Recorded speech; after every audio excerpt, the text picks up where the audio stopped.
This is a review of my TurboVolt tire inflator. Comes with the charger cord, which is USB-C going into it to a USB-A.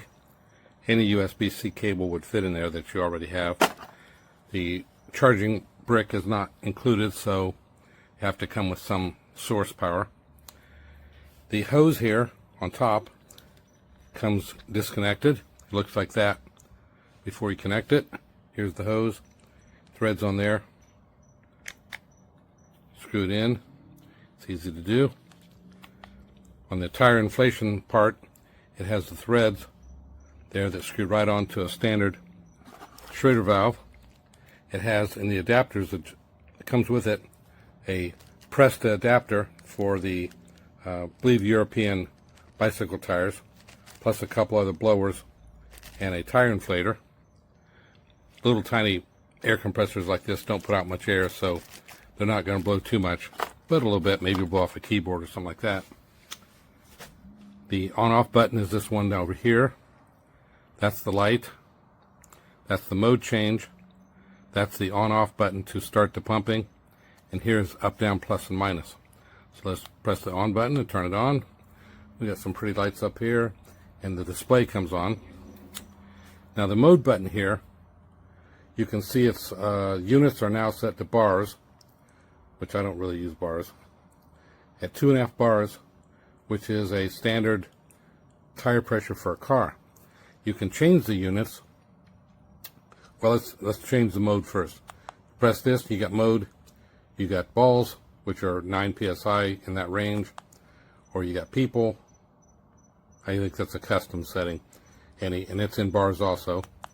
Then we're back to bicycles or bus bicycles, because the next one is motorcycles or scooters.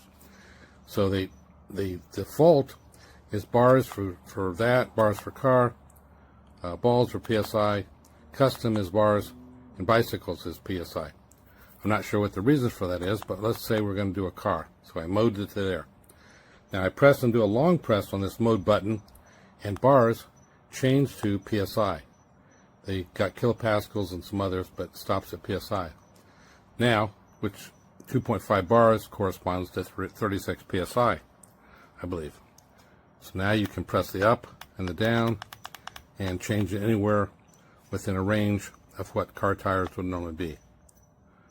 Looks like 29, from 29 to 43 is the range for this mode of car tires. If you want it above or below this range, you go into the little person one up there, which is custom, and you can go to much higher and lower ranges. A problem I've just found is, I'm going to rotate around again. Remember, car is now all set on PSI. Back to motorcycles, bar.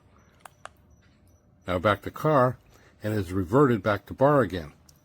I have not discovered in the instructions how to save it.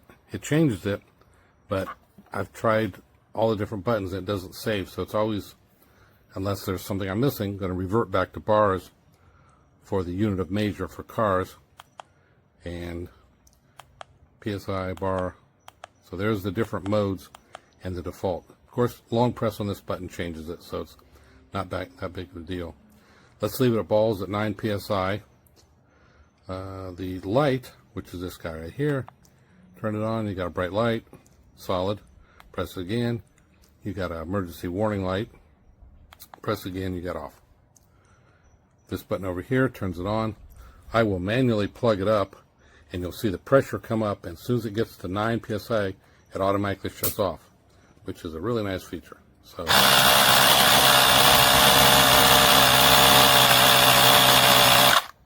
there, went to 9, didn't immediately shut off, but pretty close.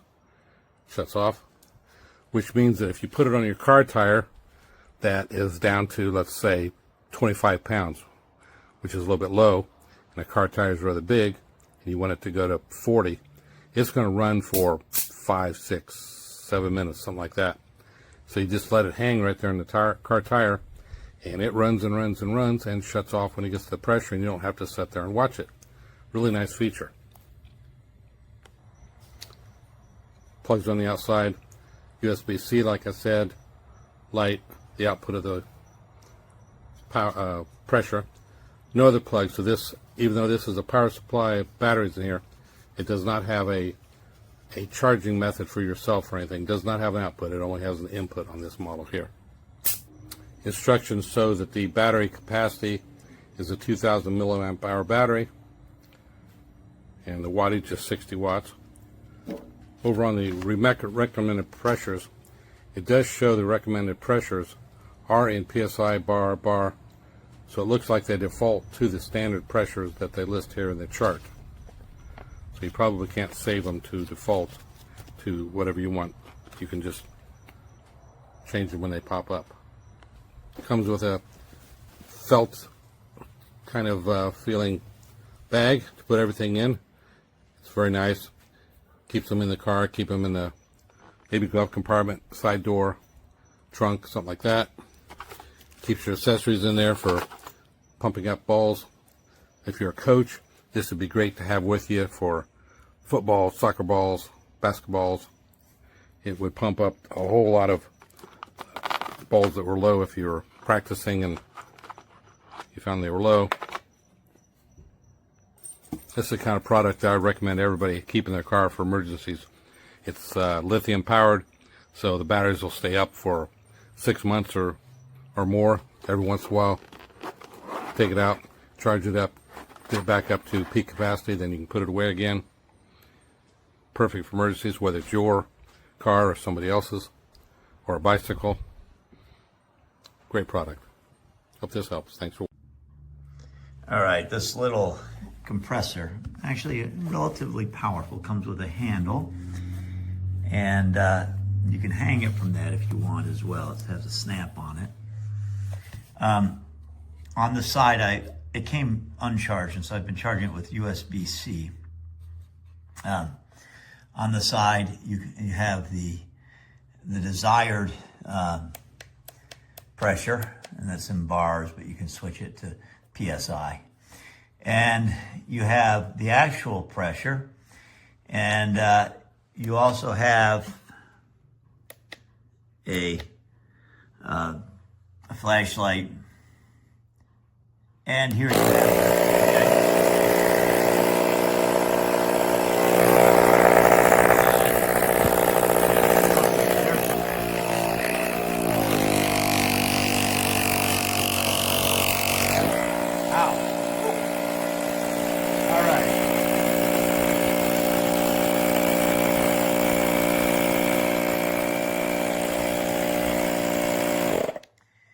Well, it works, and it works really well. It puts out a lot of air, but it gets hot when you put your finger on it. I've never had that happen before. What it does is when you turn it on and set the pressure and hold your hose, which comes in this box. These are the other parts of this. Charging cords, adapters for use with various ways of various things that you want to inflate. A cigarette lighter, charger, all these things come in addition to this unit itself. And of course, this is the hose for inflating your tire. When you adjust it and the pressure reaches the point of adjustment, it turns off. I was trying to demonstrate that by putting my finger on it, but wasn't able to hold it on strongly enough to get it up to that pressure. It's a nice, very compact. I like the looks of it. I like the solidity of it. I think it's a pretty good little compressor.